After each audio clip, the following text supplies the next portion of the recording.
Hello from my home in the Washington, D.C. area. I'm Abbie Grotke, Assistant Head of the Digital Content Management section at the Library of Congress, where I lead the web archiving team. I'm also chair of the IIPC this year, so you may recognize me from that as well. Before I get started, I wanted to thank my colleagues Brenda and Lauren Baker for their contributions to this work. They will be available in our live session with me to help answer your questions.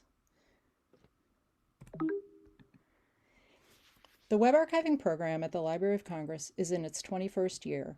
Our team is currently made up of 5 full-time digital collections specialists plus me. We are within the library's Digital Services Directorate in the Digital Content Management section. We do many different things, including serving as program managers and as the technical team. One of the key things we do is to support the work of subject experts, which we call recommending officers, or ROs, throughout the library, who have duties related to the selection of content for the library's collection. There are over 100 librarians with the recommending officer role that work with us in web archiving. They select the content to archive and determine the collection's focus of our event and thematic web archives. They all do web archiving just part-time as part of their other librarian duties. Our team also works closely with our Collection Development Office staff, who help guide collection initiatives and establish policies related to web archiving, and with our IT and other staff who help us support the web archives. We are here today because we are also responsible for general web archive training and support for our in-house curatorial and workflow tool called Digiboard. The heart of our program lies with Digiboard, and our training efforts have mostly been focused on the use of this tool. The Collection Development Office has additional training focused on the recommending officer's collection development duties, including as it relates to web archiving. Digiboard is the interface through which staff propose and access their collections, where all of the collection metadata is stored, and it captures the relationships between seed URLs and the collections they live in. For a bit of context, we have over 150 collections in Digiboard, and in 2020 we helped manage over 75 active event and thematic collections. Digiboard has over 230 active user accounts within 3 distinct roles. We have nominators, reviewers, and administrators. Over 100 of these active user accounts have active records, in other words, content that we are actively crawling. Recommending officers must have an account and use this tool in order to acquire web content. Web archiving is complex, as you know, and requires a certain comfort with Digiboard, the web, and some complex workflows. The subject experts we work with have always had varying levels of technical skills and comfort with technology. Through 2018, our training was primarily accomplished by 1 or 2 of us sharing online training documents and videos that were rarely watched, meeting or corresponding with individual staff who needed hands-on help, or through briefings to small groups of staff as requested. We visited people's desks to walk them through processes. We had also been holding bi-monthly web archiving interest group meetings to bring together recommending officers to discuss a variety of topics through a number of formal and informal presentations. In 2018, we started to feel the strain of this approach. There had been an increased awareness in web archiving, in part by mandates outlined in the library's digital collecting plan to do more web archiving. As a result, there was a significant increase in staff from around the library interested in and participating in web archiving projects. Frequent requests for Digiboard training for new staff, plus an uptick in requests for hands-on refreshers, helped to kick off a number of exploratory efforts to better support staff with limited team resources. In November 2018, Brenda and I started to map out some possible ideas for courses or things we could do to help our colleagues in better ways. I should mention here that Library Services, the part of the Library of Congress where we are located, has an official training office that provides courses on acquisitions, cataloging, and other traditional library topics. Brenda and I had talked off and on with them about getting help for establishing more formal training. However, we quickly learned that all of the content would still need to be created by us as the subject experts in web archiving. They would not rescue us as we'd sort of hoped. So we decided to go our own way. To help focus our planning efforts, we decided to develop a training survey that was shared with the recommending officers and others involved in web archiving in January 2019. The survey ran for 2 weeks, and as a result, we received 66 responses. In drafting the questions, a few of which are here, we were curious about the barriers to doing web archiving, since not every recommending officer who can does submit content for archiving. We tried to tease out whether or not they knew about the training materials that we already had and whether or not they were using them. We polled them on what type of training they preferred. Surprisingly, everyone wanted classroom training, which we had not done at all, but we were considering. We also had a few questions that allowed for free-form text to be gathered, which helped uncover some things that we hadn't even thought to ask about. The results of the survey were really helpful, and while we already had some ideas of things we could do, it showed us where to focus our efforts. After reviewing and analyzing the results, we compiled a report that was shared with staff and managers. We outlined key findings, recommendations, and some highlighted survey results based on responses to each question. The results showed us and reaffirmed really what we already knew, that there was a clear desire in having more training opportunities, not only for staff newly involved in web archiving, new to the library or new to recommending websites for archiving, but also for users who needed refresher training or those who were seeking ongoing regular training opportunities just to keep their skills up. On the screen here you see our 4 key findings. I'll dive into the details of how we tackled the first, more training, in a moment. Numbers 2 through 4 are things that we haven't made quite as much progress on. Regarding infrequent users, it's something we think about quite a bit, since we have found that if people don't do web archiving very often, refresher training is often needed, particularly with Digiboard, and just logging in becomes a barrier to participation. One idea we had was to have a train the trainer concept where each of the 20 divisions doing web archiving might have one expert user that could help their colleagues, but that hasn't really panned out yet. In terms of training staff and researchers in how to use the web archives, this is one that we, not being reference staff, have struggled a bit with, since we don't work directly with researchers, and it may not be entirely our role to help train the researchers themselves. But we have shared information with the reference staff and created LibGuide templates that were shared with others to help highlight and raise awareness about the web archives.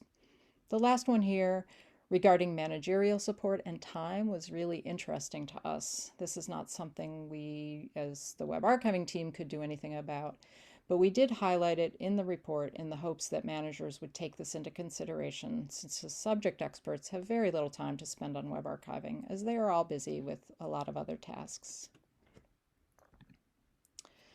Based on the direct results of the survey, we set about focusing on these ideas to improve and add more opportunities for training. First, we developed our quarterly Getting Started with Web Archiving classroom training for brand new to web archiving staff, which I'll dig deeper into in a few moments. For those who are already involved in web archiving, we instituted office hours, which I'll also share more about in a little bit. Kickoff meetings for new collections provided an introduction to our team, an overview of the entire process, and an opportunity to discuss common issues and questions people have as new collections are starting up. These also have provided us a chance to point to other training resources during these sessions. In terms of new Digiboard users, we realized that we could do better when users signed up for an account, so we changed practices to welcome them in friendlier ways, exploring why they were setting up an account and sharing links to key Getting Started materials. And finally, raising awareness about existing training materials and processes was something that was important from the beginning and based on the survey, so we have incorporated this into all that we do now. In-person classroom training was a top pick of survey responders. We were hoping that the survey would clearly tell us which training course to focus on first, but unfortunately the results were fairly evenly divided between using web archives, getting started in web archiving collection leader training, and advanced web archiving topics. So we decided to focus first on getting started, because where else to start but at the beginning? Since a trial run in January 2019, we have held 4 Getting Started courses and trained over 60 staff. For each course, we had an online form to help manage registrations. We sent materials ahead of time to read and had to chase people down to make sure they had accounts in Digiboard the week before the class started so that things would be set up for our in-person instruction. We were able to book classrooms that had computers at each desk and a lecture area up front. I primarily led these courses with Brenda and other team members on hand to walk around the classroom, assist users logging in, and to help with the exercises, which was really helpful to have multiple people in the room. For the course itself, we created an outline and developed examples to walk them through key Digiboard functions. The structure has evolved over time as we've approached how best to teach the course. 2 hours seemed about right after doing just a few of these. Not being a professional educator, particularly myself, we were learning as we went, and I do admit that I did too much lecturing in the first few sessions. There's just so much to cover for beginners, but it was overwhelming for people. In later classes, as you can see by the agenda on the bottom right, we built in exercises and group discussion activities to break up the course and to engage people in better ways. And this has worked. This has helped. I should add that at this time, the IIPC Getting Started courses were not yet completed, so we were unable to benefit from reuse or integration of some of those materials at this stage. We certainly learned a lot from each class and evolved other things as we went. After each session, we debriefed and recorded notes on our shared Confluence space to help us remember for the next time. Our approach and process for registration changed each time as well. Since we weren't using the library's official training office or systems to sign people up for class, we learned simple things like don't share the room number ahead of time because people might show up who weren't signed up, and they did. We ultimately restricted the course actually to people who had an immediate need, and for those that were specifically recommending officers, our first 1 or 2 sessions ended up having a number of people who were just kind of curious about web archiving, which we really didn't have the resources to support. We needed to target our audience better to prioritize the staff who had a critical need. Participant interactions with Digiboard class were also a bit of a challenge. Once we had them logged in, they tended to stop listening and just start clicking around, which was a little confusing. There was also some confusion since our test version of Digiboard looks exactly like our production version. It has a complete set of data, and it was a little confusing to make sure that people understood we were in the test database. One other challenge with this beginner training and a focus on the nomination process is that it's covering things that are before everything has been crawled. So while we weren't really running crawls in the class or able to show the entire process end to end, we always knew that this was sort of the jump start and the basics, but as people got more involved, we would still need to provide training for advanced tasks or things related to assessing the results of the crawls, for instance. With these 4 focused training sessions behind us, we're also wondering if we have actually trained everyone who really needed it enough so we can shift our focus to other ways of supporting new users. Regular office hours were another tactic we have used to target existing users. We knew that we couldn't continue to visit every desk when somebody needed Digiboard help. So to support more staff working with the web archives, we instituted monthly office hours that allowed staff to drop into a conference room to ask us any and all questions about web archiving and to get refresher training. In-person office hours were mostly staffed by myself and Brenda. With 2 of us, we could work with separate people as needed, and we also would have other team members join us as they were available. We allowed drop-ins and encouraged people to come armed with specific questions. These were always interesting conversations and a lot of fun too. As staff shift to entirely remote work in March 2020, we continued to see a dramatic increase in activity by people looking for tasks suitable for telework. And as you know, web archiving was perfect for at-home work for many. At the same time, we were dealing with the departure of 2 staff who had left earlier in the year, so we were really limited in what we could do to support people during this early part of the pandemic. We pivoted quickly to online office hours monthly and had a core set of recommending officers who would come and chat with a web archiving team about a variety of topics. Recently, however, we suspended these until we're back in the office. With the online environment, it just wasn't quite the same as in person. We were getting less questions, and office hours seemed less useful as a virtual offering. We also paused our getting started training rather than to convert it to a virtual course, but other circumstances led to the development of a brand new collection lead training, which is our advanced training of sorts, which included information about a newly created mandatory annual review process and other ongoing maintenance tips for people's collections. Lauren Baker on our team led this effort and trained over 50 collection leaders in 2 virtual sessions last November. We also saw the release of IIPC training materials, and the DPC IIPC training that was held last October was attended by a couple of LC staff, so we're going to continue to encourage beginners to look out for these external training opportunities and to review the IIPC training materials as a part of their introduction to web archiving at LC. We've also worked hard in the last year or so to update and improve our online training guides. We have 10 sub-training guides packed with information. These include getting started, understanding our permissions process, information about the collection proposal process, nominating content for archiving, describing web archive records and collections, and using the web archives, among other things. They're pretty packed, and we have an extensive FAQ.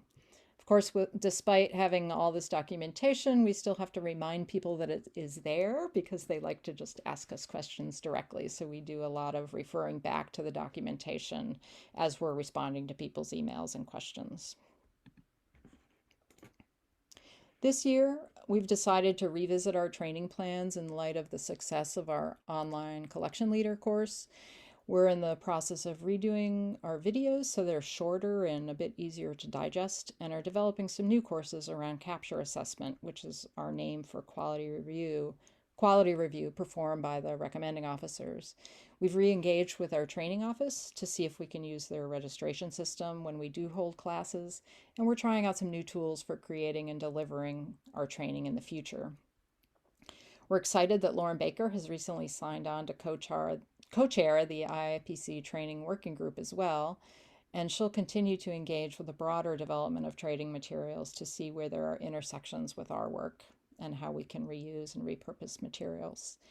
And in terms of web archiving team training, we're about to onboard a few new staff this summer and are refreshing our internal team documentation and training as a part of that process as well. So we look to our own documentation to keep that up to date as well. So with all of this, we feel better prepared about our future training of our staff and hope that you have enjoyed this presentation. Thank you very much, and we look forward to your questions. Brenda, Lauren, and I will be happy to answer any questions you have during the live session. Thank you.